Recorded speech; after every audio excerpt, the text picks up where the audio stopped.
Okay, it's going to be a review of Slammiversary 2023. This was from Windsor, Ontario, Canada. Overall, I thought Slammiversary was pretty good this year. I'm glad that I ordered the show. I thought it was a quality show. It's the kind of show that makes you excited about the future of the company. I just think it was a big night to get everything back on track. Everybody can relax. Alex Shelley is not a transitional champion. He did retain the title, even though they did a good job of, really, playing it up like it was going to be the end of the Motor City Machine Gun era. And you saw the fear in Alex Shelley's eyes during some of these promos. But it was cool. It was cool the way that they booked that. You saw the return of Josh Alexander after the main event. So it does look like Bound for Glory will possibly be a rematch between Josh Alexander and Alex Shelley. They had a great match last year for the title. So this year it'll be the other way around with Shelley walking in as the champion. But who knows? There's a lot of stuff before Bound for Glory. You have another New Japan show called Multiverse United 2. Hopefully that's a much better experience than the one from WrestleMania weekend. Most of you guys know I didn't really care for the first one. I just think a lot of it had to do with the injuries. And then at the same time, you're going to get another Emergence, which was a really, really good show last year. They're going to do Emergence at the end of August. So there's still a couple of shows, but I would definitely bet that they go back to Shelley and Josh at Bound for Glory, but we'll see what happens. But yeah, there was really no match of the year candidate here. There's nothing on this show that I would say, stole the show and is going to be a 5-star match. So, I hate to disappoint anybody. Like, if you were expecting anything to knock it out of the park, but it was pretty good. It's hard to say what match of the night was. I think you could argue that it was the main event. I definitely think you could argue that the 4-way tag, stole the show here. Some people might even think it was Eddie Edwards and Frankie Kazarian. So it's pretty much like take your pick. There's like 3 or 4 matches that could have been the match of the night. But we're going to get right down to it. We got the Ultimate X match. We got KUSHIDA, Alan Angels, Jonathan Gresham, Kevin Knight, Speedball Mike Bailey, and then we had a surprise appearance from Jake Something.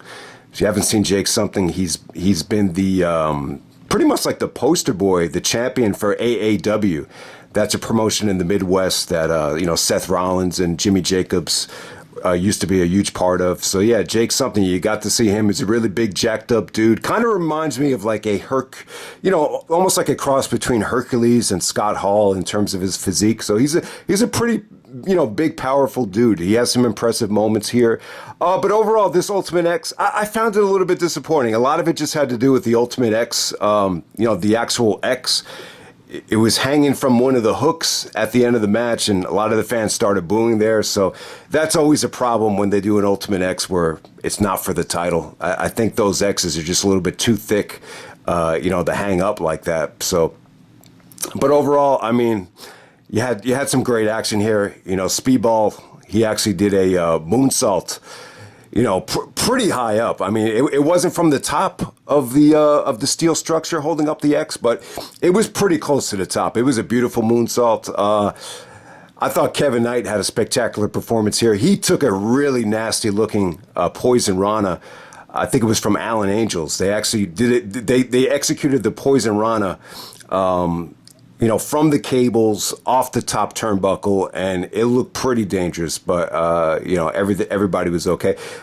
Pretty pedestrian performance from Gresham. Like, there really wasn't anything that stood out here from him. I just felt like this was a little bit too short. I think you had maybe a little bit too many guys in the match, but overall, KUSHIDA ends up winning after selling an arm injury from a Mike Bailey submission as he's able to, get to the belt. You had a couple of guys, crawling on the cables to get to the title, but KUSHIDA actually wins the number 1 contendership. So it looks like we're going to get KUSHIDA and Leo Rush again down the road. But yeah, pretty fun Ultimate X match. I can't say that it was great. I thought it could have been a little bit better. I think more than anything that X falling off the hook, you just always hate seeing that. So it kind of reminded you of, not quite as bad as Bound for Glory 2005, but, somewhat annoying, to see that happen. But all right, next up, we're going to move on to the Knockouts championship match. We have the Coven defending the belts against Killer Kelly and Masha Slamovich. This was a pretty good match. I mean, Masha definitely is on another level from these women in terms of execution, in terms of just full body motion with her offense here.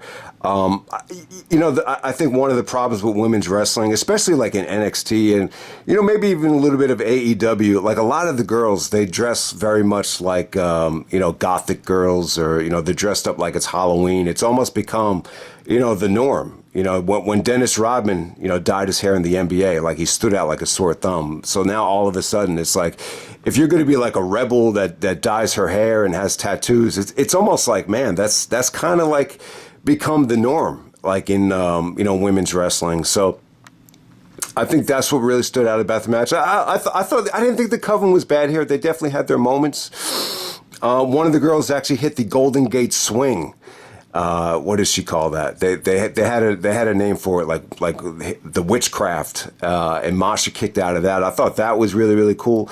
But overall, I thought Masha looked really, really good here, and she ended up winning the tag team titles after doing what she calls the snowplow, which is almost like a Michinoku driver. I mean, it looked really, really cool. So I think Killer Kelly looked okay. So this really opens the door for Masha to have a classic tag team title match at Bound for Glory. Maybe you could, throw Deonna Purrazzo in that mix, maybe Jordan Grace, and you could get something really special there out of the tag division.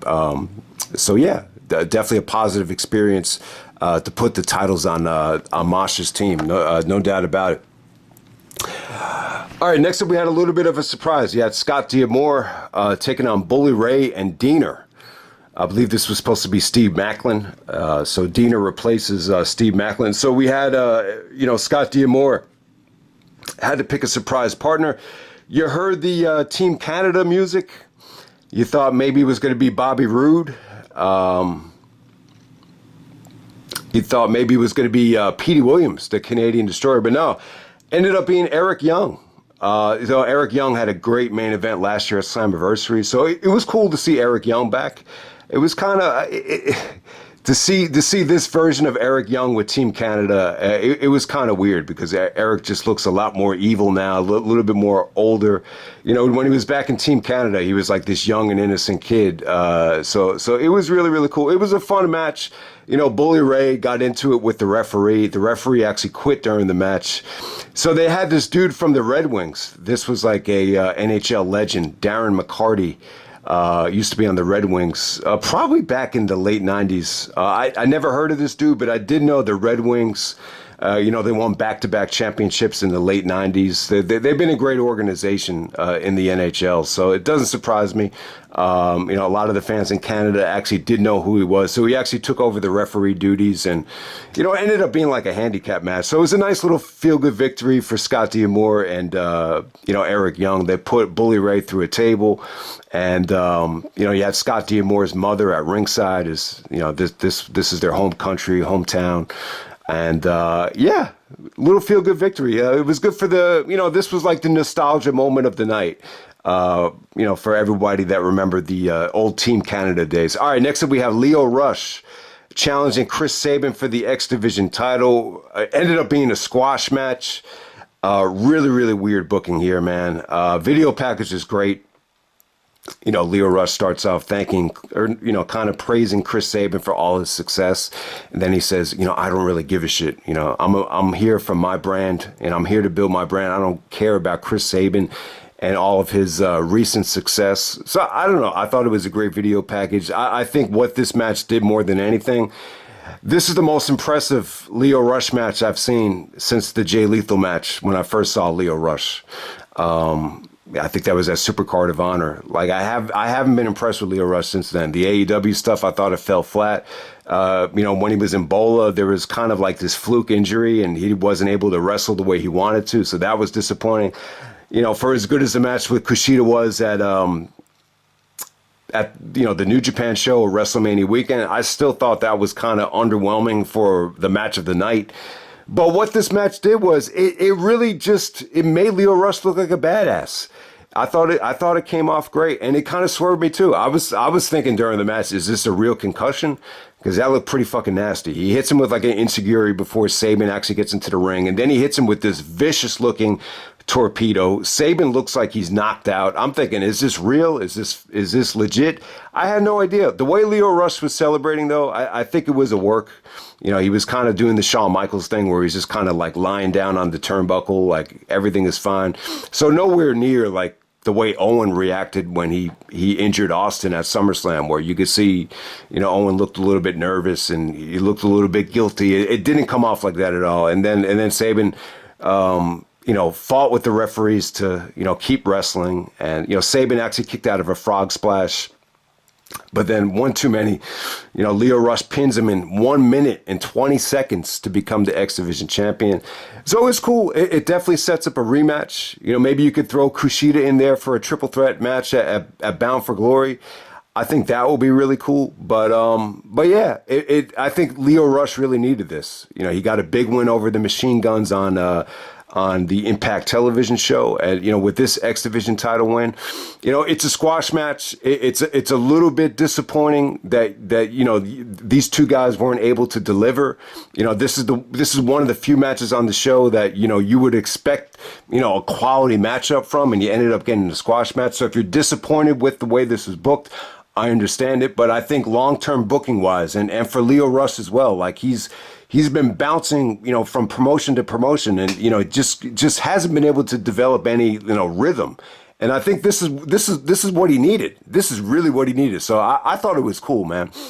All right, next up we have the four-way tag title match. Okay, so who is the champions here? So ABC was the champions. This is Ace Austin and Chris Bay. They stole the show here. They looked awesome, man. Chris Bay looked great. So did Ace Austin. And they're taking on Subculture, who is Flash Morgan Webster and Mark Andrews from the UK, and Brian Myers and Moose. Yeah, Brian Myers and Moose. They had a pretty good showing here, and then Rich Swann and Sami Callihan. They're kind of like the two guys that are past their prime, but I thought everybody looked good here. You know, they packed in a lot of action into 10 minutes. This actually got some holy shit chants. There was a beautiful ace crusher from ABC, which came off great. Like I said, guys, Chris Bay had a great performance. Ace Austin had some, you know, suicidal, you know, torpedoes that just came out of nowhere. The finish ended up coming off great with Mark Andrews hitting the shooting star press. So a great performance from Subculture and ABC. I thought, you know, the two younger guys really stole the show. So you had a nice little mix of young talent and some older guys that are a little bit past their prime. But I thought Sami was okay. You know, Rich Swann has definitely lost a lot of athleticism. He's definitely, you know, there's a huge difference between Chris Bay and Rich Swann. I mean, they look like the Gibby brothers, but you know, Rich Swann is definitely in not the kind of shape that Chris Bay is in. Like, but yeah, Moose.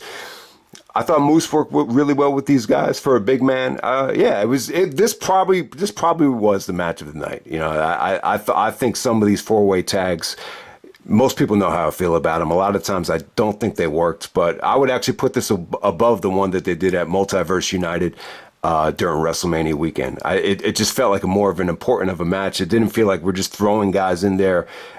This actually felt like it had some substance to it, and it just had some, you know, I thought the title change came off good, man. It's a nice mix of talent, no matter how you look at it. So it probably did steal the show, even though, you know, I do find it very difficult to make these matches interesting and to make them work. Okay, next up we have Eddie Edwards taking on Frankie Kazarian. Both of the wives were out there. You had Alicia Edwards and Tracy Brooks out there. I would have preferred it if they kept the wives out of it. I just felt like there was too much shenanigans with the referees and with the interference here. But I definitely understand it. You know, they're both married, so maybe it did make sense. I thought this had a lot of potential here. I wish Eddie would take himself a little bit more serious with, you know, looking like a wrestler, because he, you know, if anyone remembers what Eddie used to look like when he was Ring of Honor champion, he was in amazing shape. He was a great wrestler. He's still a great wrestler. I just wish he would, you know, look the part. You know, I'm just not a big fan of the way he, you know, wrestles in the ring attire. I just don't think it looks very competitive. So I would definitely say Frankie, even though Frankie's like 5 years older than Eddie, I think Frankie looked in better condition. He looked like the more seasoned wrestler here. But Eddie's still a great talent. The wrestling ability is still there, even though he's not in the kind of shape he used to be in. So, yeah, I didn't really care for the interference, but I definitely understand it. Eddie and Kaz have a lot of history together. They were both trained by Killer Kowalski. This is the same guy that trained Triple H. I believe they're like the last of the Kowalski graduates out of that wrestling camp. So it's a pretty interesting matchup here. Lots of interference. Lots of Eddie talking trash to Frankie's son at ringside. So very, very overbooked. But you saw some great wrestling, though. Wrestling wise, I think this definitely had its moments. Ultimately, Frankie shows a lot of frustration here. He's able to actually choke Eddie out, make him tap with a crossface chicken wing. And obviously, the referee is distracted by the women.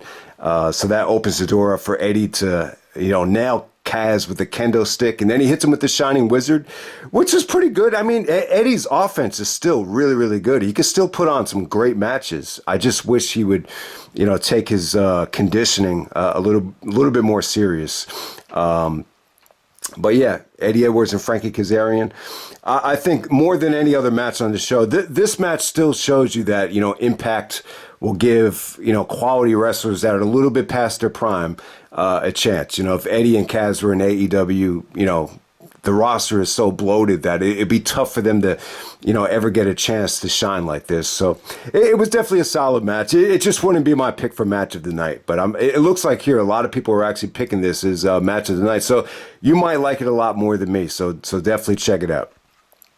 All right, next we have Deonna Purrazzo taking on Trinity, formerly known as Naomi. And we have a title change here. I thought this was a solid match. I did not think it was great. So this is nowhere near a lot of the other, women's matches for Impact. I love the Impact women's division. They had some really, really good stuff with Masha, Jordan Grace. I think even Mickie James and Jordan Grace had a classic match at Hard to Kill earlier on this year. This felt like it was definitely a step down in terms of quality. I felt like this was a very WWE style match. So there's two ways of looking at it. I think it was probably a good decision to have, Trinity win the belt here. When she was Naomi and she was on the E channel, they had that Total Divas show. I think she was in a relationship. She might still be in the relationship with Jimmy Uso. I'm not sure. But I do know for a fact that a lot of women watched that show that weren't wrestling fans, and she definitely is a big name, and it carries a lot of weight. So I think they're looking at it like this, like they're lucky to have her. They're lucky that she's not signed with New Japan or with AEW. So let's really try to cash in on her and, bring in some new fans. So if you're looking at it from that standpoint, it's actually, it's a smart business decision. Deonna's had the belt, time and time again. So, why not just, give Trinity this momentum and give her the belt here. The match was what it was. I mean, I thought it was pretty good. Deonna definitely, carried the bulk of the match with, she hit a lot of different variations of the pile driver. The Queen's Gambit, she actually hit it on the edge of the ring apron, tried to pin her right away. Trinity kicks out. So you saw a lot of frustration from Deonna Purrazzo here. So, yeah, I mean, I thought it was cool. I thought Trinity looked good. I really can't say I was overly impressed with anything Naomi did here other than the finish. The finish came off great. She kicked out of, a couple of pile drivers, and then after that, she locked in. It was almost like an octopus-like submission. It looked really, really cool, and Deonna tapped out there. But overall, I thought the match could have been better. It felt like it could have been, a little bit more competitive and a little bit more engaging in some parts. But overall, it was solid though. I don't think anyone can say that the match sucked or that it just didn't over deliver. But yeah. Solid match right there. Trinity becomes the new Impact champion. So every single title has changed up to this point. So before Shelley defends the belt, he did an interview, and the girl asked him, now that you saw the way Chris Sabin lost the belt, is this the end of the machine gun era? And Shelley didn't even look at her. He just walked away. So you could definitely see the fear in Shelley's eyes, before the match. So they go to Nick Aldis. The video package was pretty much about, bringing back Nick Aldis. I think what this did more than anything, looking back on it, is it bought Impact some time. Obviously you got, guys out with injuries. Josh Alexander is injured. So where do you go from here to make Slammiversary a credible show?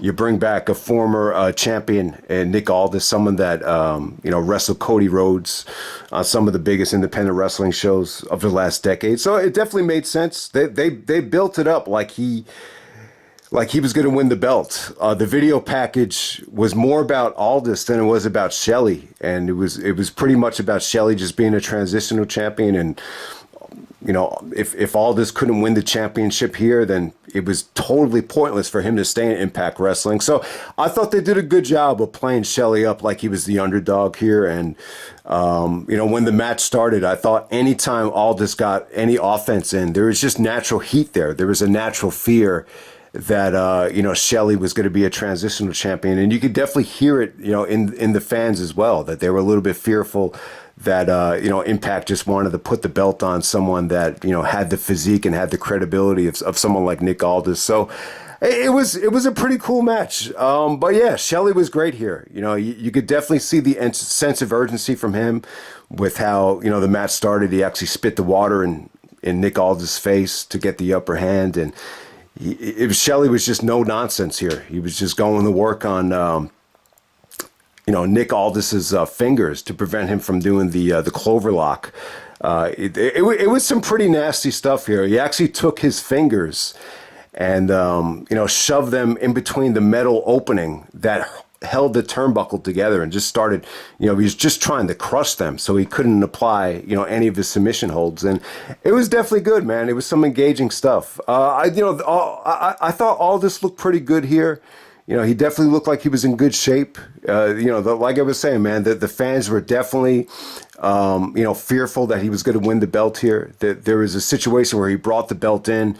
The referee was distracted. He hit Shelley with the low blow, and then he did a Michinoku driver. Everybody bought into that as being the finish. So Shelley kicked out of that. That was really, really cool.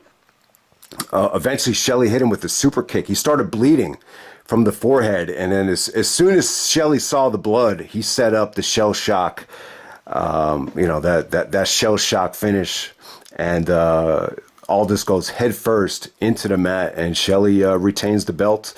And then Josh Alexander comes out and to a great ovation, and he just says, "I'm back." And it looks like Shelley and Josh are going to have a match down the road. It was very respectful between them. Josh was just saying that if he's going to win the belt back, he wants to win it from someone that's as good of a wrestler as Alex Shelley. So it should be interesting to see, how they book Shelley and Josh in the coming months. So that should be a hell of a match. They had such a great match last year that, I'm glad that they're going to go back to it for a really, really big show. But we'll see, man. We'll see what happens here with some of these shows before Bound for Glory. But I really think this was cool. The Nick Aldis thing, it was a nice little tease. It feels like it's just going to be a one and done thing with Nick Aldis here. But hey, I thought they did a good job of really setting it up like Impact was desperate to have him come to the company. So let's just, hand him the title, but it was not to be. Shelley retains. I thought the match was pretty damn good. It just, I wouldn't say it was must see, from a crowd reaction standpoint. I thought the crowd was good, but it wasn't like anything overwhelming in terms of, crowd reaction wise. And it wasn't like the match went into overkill mode, but it was good. It was definitely what I think the company needed to salvage Slammiversary. So, so I hope everybody enjoyed the show. I'm going to end it right there. If anyone has any thoughts about the booking decisions on the show, especially with Sabin, especially with Trinity, you saw a lot of title changes here. So if anyone was able to see the show, let me know what you thought about the booking. Let me know what you thought the match of the night was. I'd be interested to know. And I'm out. All right.